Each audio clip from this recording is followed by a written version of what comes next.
Hello नमस्कार दोस्तों, मैं हरीश मिश्रा स्वागत करता हूं आप सभी का फाइन आर्ट एजुकेशन पॉइंट में। पहाड़ी शैली की तीसरी और आखिरी सीरीज़ हम कवर करने जा रहे हैं। जो एग्ज़ाम में अभी तक पूछे गए हैं उन प्रश्नों को हम सॉल्व कर रहे हैं, जिससे प्रश्नों का लेवल और प्रश्न किस तरीके से पूछे जा रहे हैं ये दोनों हमें बातें समझ में आएंगी। तो वही कॉन्सेप्ट रहेगा कि कम समय में ज़्यादा से ज़्यादा प्रश्नों को हम सॉल्व कर सकें। पहला प्रश्न है, कुल्लू शैली को प्रकाश में लाने का श्रेय किसे प्राप्त है? तो कुल्लू शैली को प्रकाश में लाने का श्रेय J.C. फ्रेंच को जाता है। राइट आंसर सी होगा। कौन सा पहाड़ी शैली के चित्रों का केंद्र नहीं है? तो मेवाड़ जो है ये राजस्थान का है, तो राइट आंसर सी हो जाएगा, ये पहाड़ी चित्रों का केंद्र नहीं है। पहाड़ी चित्रों में किन रंगों का प्रयोग किया गया है? तो पहाड़ी चित्रकला में हम देखेंगे कि पहाड़ी चित्रकला में हमेशा गहरे और चटक रंगों का प्रयोग किया गया है। राइट आंसर ए होगा, गहरे और चटक रंगों का प्रयोग किया गया है। मौलाराम पहाड़ी शैली की किस उपशैली से संबंधित रहा? तो मौलाराम मुख्य रूप से गढ़वाल शैली के प्रमुख चित्रकार माने जाते हैं। राइट आंसर ए हो जाएगा। पहाड़ी शैली के चित्रों की विषय वस्तु किस पर आधारित रही? तो राधा कृष्ण से संबंधित रही, जो कि वैष्णव धर्म से संबंधित रहेगी। तो राइट आंसर बी हो जाएगा कि पहाड़ी शैली की जो विषय वस्तु है वो वैष्णव धर्म के राधा और कृष्ण से संबंधित रही है। राइट आंसर बी हो जाएगा। पहाड़ी चित्रकला का उदय स्थल कौन सा है? तो पहाड़ी चित्रकला का उदय स्थल मुख्य रूप से पंजाब है। पंजाब की पहाड़ियों से पहाड़ी शैली शुरू हुई थी। पंजाब व जम्मू की वादियों में प्रचलित कला शैली किस नाम से प्रसिद्ध है? तो पंजाब व जम्मू की वादियों में प्रचलित जो शैली है वो पहाड़ी शैली के नाम से प्रसिद्ध है। राइट आंसर बी हो जाएगा। किस कला इतिहासकार ने अपनी लघु चित्रण शैली को किस कला इतिहासकार ने भारतीय लघु चित्रण शैली में घराना शैली को पहचाना? तो B.N. गोस्वामी जो हैं इन्होंने भारतीय लघु चित्रण शैली में घराना शैली को पहचाना था। नेक्स्ट देखते हैं, द कृष्ण लेजेंड इन पहाड़ी पेंटिंग नामक पुस्तक किसने लिखी है? द कृष्ण लेजेंड इन पहाड़ी पेंटिंग ये पुस्तक M.S. रंधावा द्वारा लिखी गई है। राइट आंसर ए हो जाएगा, द कृष्ण लेजेंड इन पहाड़ी M.S. रंधावा द्वारा लिखी गई। नयन सुख पहाड़ी चित्रकला के प्रसिद्ध चित्रकार हैं, मुख्य रूप से संबंधित है। तो नयन सुख की जब हम बात करेंगे तो नयन सुख मुख्य रूप से जसरोटा, इसका जो राइट आंसर है वह है जसरोटा से संबंधित हैं। राइट आंसर डी हो जाएगा। भारतीय चित्र शैलियों को कालक्रम के अनुसार चयनित कीजिए। तो इन दिए गए विकल्प में से अजंता सबसे पुरानी है। अजंता के बाद देखेंगे तो कांगड़ा के बाद गढ़वाल के बाद बंगाल शैली, जो कि पुनर्जागरण काल एकदम बाद में हुआ। तो राइट आंसर हो जाएगा डी, अजंता, कांगड़ा, गढ़वाल और बंगाल।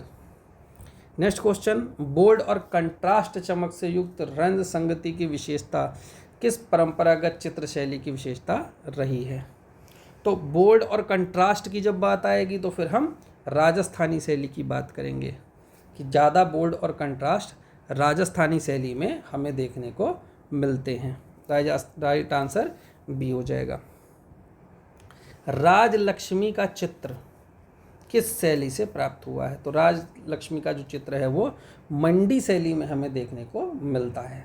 राजलक्ष्मी जो है वो मंडी शैली से मिली हैं। अच्छा, ये तुक्के में कैसे याद कर सकते हो भाई? मंडी जाते हैं तो हमारी जो लक्ष्मी है वो बच जाती है ना, तो राजलक्ष्मी, बड़ी नोटें बच जाती हैं, 500 नहीं खर्चा होता है, छोटी छोटी नोटों में ही काम हो जाता है। तो राजलक्ष्मी मंडी जब जाते हैं तो बच जाती हैं। तो राजलक्ष्मी का चित्र जो है वो मंडी शैली के अंतर्गत चित्रित है। जो चीज़ नहीं याद होती उनको कहीं ना कहीं से आप अपनी लाइफ से रिलेट करके कुछ ट्रिक बना के उन्हें याद करिए। पेपर निकालने का एक ही तरीका है कि आप ज़्यादा से ज़्यादा प्रश्नों को याद करिए, समझिए, जो नहीं समझ में आते उनको रटिए। पहाड़ी चित्रकला पर कई पुस्तकें किसने लिखी हैं? तो पहाड़ी चित्रकला पर कई पुस्तकें M.S. रंधावा के द्वारा लिखी गई हैं। Right answer M.S. रंधावा हो जाएगा। Next, Indian painting in the Punjab hills और कांगड़ा पेंटिंग नामक पुस्तक किसने लिखी है? Indian painting in the Punjab hills और कांगड़ा पेंटिंग नामक पुस्तक जो है वो W.G. आर्चर द्वारा लिखी गई है। इन्हीं की एक और पेंटिंग है कालीघाट पेंटिंग, वो भी W.G. आर्चर ने ही लिखी है। तो Kangra painting, Kalighat painting, Indian painting in the Punjab hills, ये सब W.G. आर्चर द्वारा लिखी गई है। पंजाब और हिमालय की खूबसूरत वादियों में 16वीं शताब्दी के उत्तरार्ध में कौन सी कला शैली विकसित हुई? अब यहाँ पर 16वीं शताब्दी का उत्तरार्ध दे दिया, तो 16वीं शताब्दी के उत्तरार्ध में पहाड़ी शैली, यानी कि पहाड़ी शैली जब शुरुआत में विकसित हुई तो अपने लघु चित्रण के रूप में विकसित हुई थी, लेकिन बाद में जब मुग़ल शैली का पतन हुआ, मुग़ल कलाकार यहाँ पर आए, तो फिर वहाँ पर जैसे जैसे कला आगे बढ़ी तो उसी प्रकार मुग़ल शैली के कलाकारों से मुग़ल शैली का मिश्रण होकर के इसको उन्होंने नए रूप में कन्वर्ट किया और इसे विकसित किया था। तो पंजाब हिमालय खूबसूरत वादियों पर पहाड़ी शैली ही विकसित हुई थी। राइट आंसर बी हो जाएगा। 1952 में WG आर्चर ने पहाड़ी चित्रकला का विविध शैलियों को शोधपूर्ण व विश्लेषणात्मक अध्ययन में अपनी किस पुस्तक के माध्यम से प्रस्तुत किया, यानी कि WG आर्चर ने पहाड़ी चित्रकला की जो विविध शैलियाँ हैं, जैसे बसोहली, गुलेर, कांगड़ा, गढ़वाल, चंबा, कुल्लू, तो इन विविध शैलियों का शोधपूर्ण विश्लेषण और अध्ययन करके किस किताब में प्रकाशित किया था। तो इसका राइट आंसर है Indian painting in the Punjab hills. Indian painting in the Punjab hills में WG आर्चर ने सभी पहाड़ी शैलियों का अध्ययन करके उनका विवरण प्रस्तुत किया था। राइट आंसर ए है। पहाड़ी चित्रकला की प्रधान विषय वस्तु वैष्णववाद के साहित्य से प्रेरित रही। कौन से वैष्णववाद के साहित्य से प्रेरित रही? तो यहाँ हम देखेंगे नायक और नायिका भेद से प्रमुख रूप से प्रेरित रहेगी। राइट आंसर ए हो जाएगा। मोर प्रिया नामक चित्र किस चित्रकार ने बनाया है? तो मोर प्रिया नामक चित्र मोलाराम का प्रसिद्ध चित्र है। मोर प्रिया मोलाराम, मोर प्रिया मोलाराम, आसानी से याद हो जाएगा। कौन सा कला केंद्र पहाड़ी शैली से संबंधित नहीं है? तो मेवाड़, सीधे सीधे ऑप्शन है, मेवाड़ पहाड़ी शैली से संबंधित नहीं है। ओसी गांगुली द्वारा लिखित पुस्तकों के नाम बताइए। ओसी गांगुली द्वारा जो लिखी गई पुस्तकें हैं वो राग एंड रागड़ीज, एक मिनट, राग रागड़ीज, इंडियन पेंटिंग, राजपूत पेंटिंग और Indian miniature. Indian miniature painting तो काल खंडाला वाला की थी, लेकिन यहाँ पर हम देखेंगे तो ओसी गांगुली द्वारा लिखित, इसका राइट आंसर है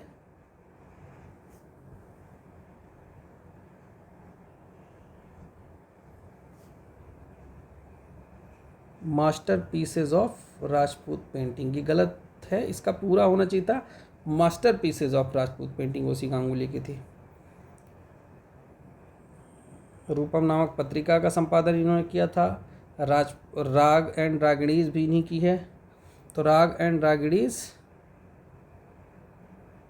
और राजपूत पेंटिंग, इसका जो राइट आंसर माना है वो ए और सी, यानी कि बी ऑप्शन सही माना है।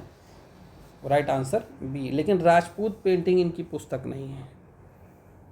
ठीक है, master pieces of Rajput painting इनकी पुस्तक थी। तो इसका जो राइट आंसर माना गया है वो बी माना गया है। नायिका भेद चित्रण किस शैली में हुआ है? तो नायिका भेद हमें पहाड़ी शैली में और राजस्थानी शैली दोनों में देखने को मिलता है, लेकिन नायिका भेद प्रसिद्ध पहाड़ी शैली का ही है। द पहाड़ी मिनिएचर पेंटिंग के लेखक कौन है? द पहाड़ी मिनिएचर पेंटिंग काल खंडाला वाला ने लिखी है। पहाड़ी लघु चित्र शैली के चित्रों को किस मूल नाम से जाना जाता है? पहाड़ी लघु चित्र शैली, इसी पर विवाद था। ये 2021 पिछली बार TGT में पूछा गया था। तो चूँकि बहुत से लोगों ने लोक कला लगाया था कि लोक कला जो है मुख्य रूप से पहाड़ी चित्र का लोक कला से संबंधित थी, लेकिन इसका जो राइट आंसर माना गया था वो राजपूत चित्र माना गया था। और अगर सही तरीके से देखा जाए तो राजपूत चित्र भी सही है और लोक कला भी सही था, तो दोनों को नंबर देने चाहिए थे। तो उन्होंने राजपूत चित्रकला को माना, तो सब इसका राइट आंसर राजपूत चित्रकला होगा। मोलाराम एक रहे हैं, तो मोलाराम पहाड़ी शैली के एक चित्रकार रहे हैं। नेक्स्ट देखते हैं, हिमालयन आर्ट पुस्तक के लेखक कौन है? हिमालयन आर्ट पुस्तक के लेखक JC फ्रेंच थे। ऑक्सफोर्ड यूनिवर्सिटी के बोडलियन लाइब्रेरी में संरक्षित कश्मीरी शैली के चित्रधार में कितने चित्र हैं? ऑक्सफोर्ड यूनिवर्सिटी के बोडलियन लाइब्रेरी में जो कश्मीरी शैली के चित्र हैं वो 18 चित्र रखे हुए हैं। तो कश्मीरी शैली के 18 चित्र ऑक्सफोर्ड यूनिवर्सिटी के बोडलियन लाइब्रेरी में सुरक्षित रखे गए हैं। तो इस प्रकार पहाड़ी शैली में लगभग कुल प्रश्नों की अगर हम बात करें तो पहाड़ी शैली में कुल 142 प्रश्न थे जो हम इन सीरीज़ में कवर कर लिए। तो यहाँ से हमारी पहाड़ी शैली की सीरीज़ कंप्लीट हुई। मिलेंगे नए वीडियो में नए प्रश्नों के साथ, तब तक के लिए धन्यवाद।